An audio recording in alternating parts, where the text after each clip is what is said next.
a person who should be respected in Mount Kenya region, Ichungwah, trying to link the Shakahola massacre with DCI George Kinoti, Ameru. It's saddening.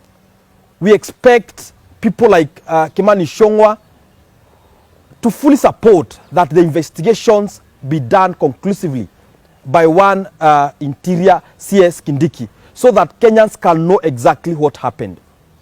It is sad that the international community is looking at mass graves happening in Kenya.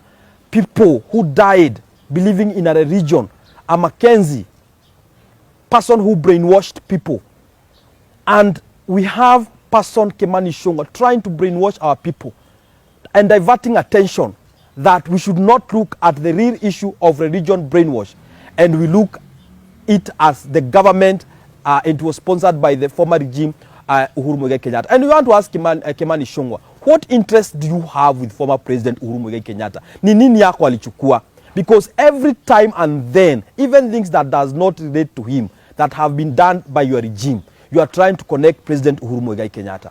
And we know very well, in Parliament the other day, you tried to relate Shakahola with the former DCI George Kinoti.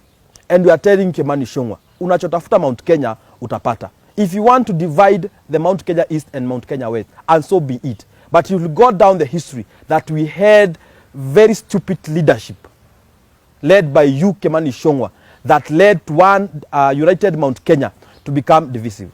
Because we have lived with the Meru community. We have defended each other with just, with fairness, without hiding anything. The Meru people have been there for the Kikuyus.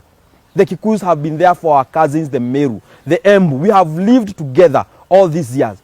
But it is not a coincidence that during this regime, it is a time we have a witch hunt trying to relate George Kinoti with Shakahola issue.